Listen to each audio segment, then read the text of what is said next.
What's going on, everyone? Jeremy here from the Quartering. I hope you're having an absolutely wonderful day. Interesting new news around the Titan sub. Some really kind of appalling stuff. First of all, we now know that the Navy knew basically within minutes of the implosion that it had imploded. So it seems like the entire search and rescue was a farce. And then we also know now James Cameron, who you might think of as a director, you know, as only a director, but he's actually dove to the Titanic 66 times, and he's been, he holds the record for the deepest sea dive. So he actually knows a lot about deep sea diving. He knew Monday that it had imploded, yet for some reason, I mean, I don't know why, some reason, our government held on to that information until yesterday. There's some theories as to what's going on that. And before I get into it, I just want to let my viewers know, you might not know, I run a coffee company, my own coffee company, and we roast our beans fresh on demand. You're not going to find a fresher coffee anywhere online. And we have 3 new cold brews today in addition to our 15 different regular coffees. We have 3 new cold brews, our blueberry cobbler, our raspberry cream, and strawberries and cream, in addition to the Colombian, our dark, and Ethiopian. This is just the cold brew selection. It's absolutely delicious. Promo code FlavorBurst, site-wide 10%. We also have a brand new coffee, orange creamsicle today. And again, if you don't like, if you don't like flavored coffee, try our dark, if you're dark roast or 004 or a medium roast or a light roast.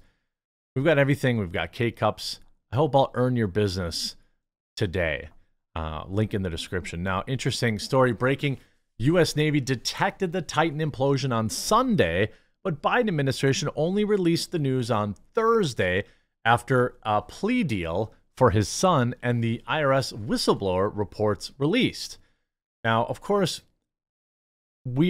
people generally end up politicizing all sorts of things. Maybe these things aren't related. Gosh, I hope. But man, have I lost a lot of faith in the last couple of years in our government. Everything from the Twitter files, where the FBI was, using Twitter to silence Americans, impede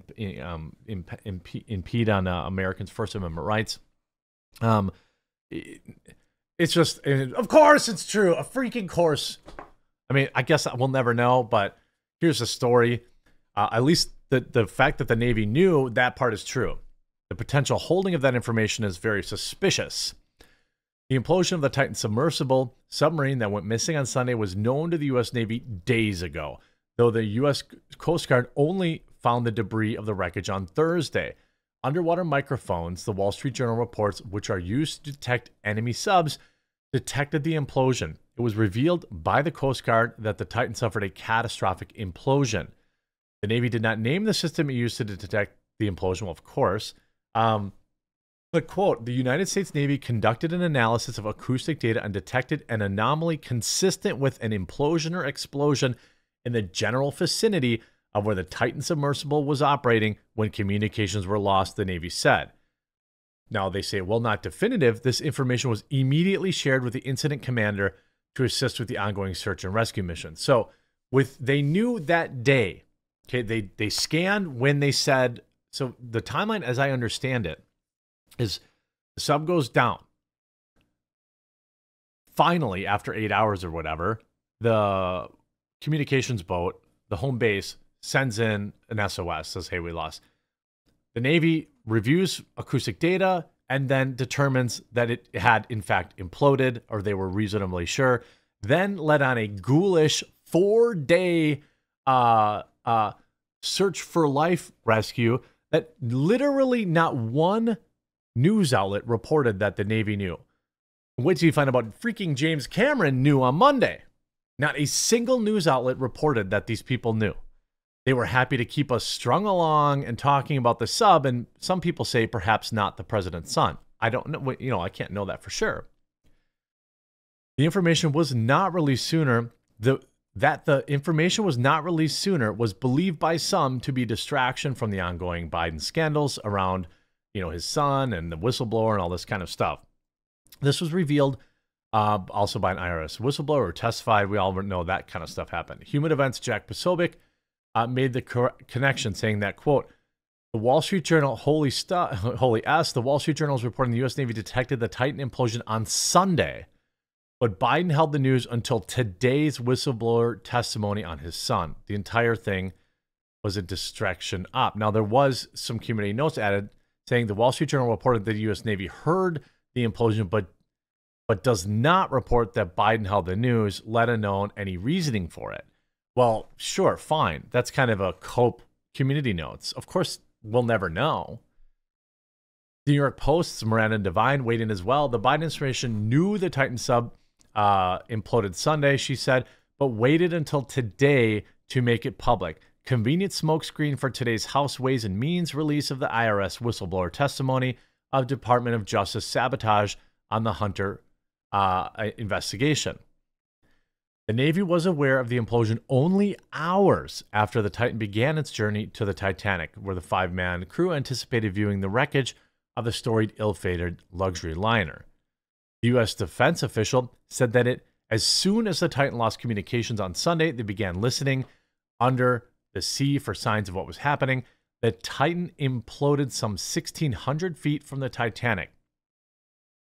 The evidence from the Navy helped Coast Guard narrow the search using an unmanned remote operation vehicle, or ROVE, in international waters near the crash. The findings were not reported publicly at that time. The Coast Guard is the agency tasked with search and rescue, while the Navy is responsible for handling and detecting foreign threats. Isn't that interesting? So they knew. And then it gets even more, like, you feel even more like a fool. You know, like, all this stuff, all the minutes of oxygen left, all this kind of stuff. It was just a smokescreen. They were just running out for the ratings. Titanic filmmaker James Cameron calls the search for Titan a nightmarish charade. Says he knew on Monday the sub had imploded.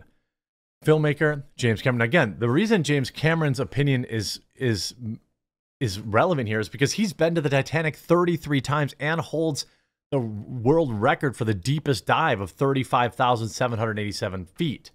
The guy is an expert. Cameron has much experience with traveling in its submersible. He's visited the remains of the Titanic 33 times. He also holds the record for the deepest dive of 35,787 feet. He referred to the search for then-lost submersible as a nightmarish charade. Cameron said that OceanGate shouldn't have been doing what it was doing. I think that was pretty clear. I wish I had been more vocal about that, but I think I was unaware that they weren't certified because I wasn't really studying it. I wasn't really interested. The filmmaker said that Stockton Rush, an American businessman who did not survive the incident, was asked him if he wanted to dive this season, but Cameron declined the offer. Cameron said there was already a lot of concern about OceanGate. He said that he didn't look into it because he was making the second installment of Avatar at the time. He also says a lot of people in the diving community got together and wrote a letter to OceanGate and said, you have to certify, you cannot take people down, it's irresponsible and it could lead to catastrophe. Monday morning, when I first found out about the incident, I got a whole bunch of calls and emails. It's a small community. Well, yeah, of people who are experts on deep dives, I would imagine. Within an hour and a half, 90 minutes, I had the following information. They were on descent. They were at 3,500 feet. They lost comms and tracking. The last one being the critical one because the transponder that's used to track itself during the descent on the bottom is a fully autonomous system. It's in its own pressure housing and has its own battery power. So for those within the Titan to lose comms and tracking at the same time, sub was gone. There was no question in my mind. For days, I tried to run other scenarios that could account for it. I could come up with nothing. So the next thing I did was contact a few people and managed to track down, the acoustic networks around. Some are for research, some are for intelligence. We got confirmation within an hour that there had been a loud bang at the time the sub was descending and the comms were lost. A loud bang on the hydrophones, loss of transducer or transponder, loss of comms. I knew what happened. Sub imploded. I sent an email to everybody. I said, we've lost some friends. The sub has imploded. It's on the bottom. It's in pieces right now. I sent that out Monday morning. This guy, James Cameron, who's not in the Navy, he's not a special defense guy. He knew Monday morning that it was over. And yet the news people, you know, constantly running. Oh, 7 minutes of oxygen left. 8 minutes of oxygen left. Everyone knew. Everyone in those boats knew it was over. And the news kept feeding us. Oh, well, they could. Ooh, let's run another scenario where they have... The news knew, and they held it from us, in my opinion. He wrote, I never believed in the technology of wound carbon fiber, you know, wound filament, cylindrical hull. I thought it was a horrible idea. I wish I'd spoken up, but I assumed somebody was smarter than me, you know, because I was never experimented with that technology, but it just sounded bad on its face because we make pressure holes out of contiguous materials, steel, titanium, ceramic, acrylic, so you can model it. You can do infinite element analysis of it, finite, sorry, and you can understand the yield properties. You understand the number of cycles that it can take. That's the thing. When you look at like SpaceX, right? The problem is testing takes a ton of money. You have to build this thing and then you have to send it down knowing it's going to crumble. And you build it and you break it, and you build it and you break it. It's very expensive. SpaceX, for example, sends up how many rockets knowing that they were going to, you know, detonate. Dozens and dozens and dozens of rockets they had to send up before they bothered to attach a payload, right? This is the expense. This is money that they didn't want to spend, apparently. You can't do that with composite material because it's two dissimilar materials, you know, sort of blended together. So it's not consistent. And so we all know the danger was the delamination and progressive failures over time with microscopic water ingress and fatigue. That what they call cycle fatiguing. That's how many times you can send it down before it fails. So it went down once, fine, didn't survive the second time. This is what we know about the rockets, right? With SpaceX, all of his rockets are, you know, he brings them back and lands them so they can reuse them. How many times can you reuse it before it becomes unstable? Well, you have to pay money to test that. You have to figure that out. They didn't want to do that. Of course, they'll face multiple lawsuits, but everyone's dead and they have no money other than the money they stole from the PPP program. So just a terrible situation all around. I hope you're informed by this video. If you were, please do subscribe down below, and please do check the links for my coffee company.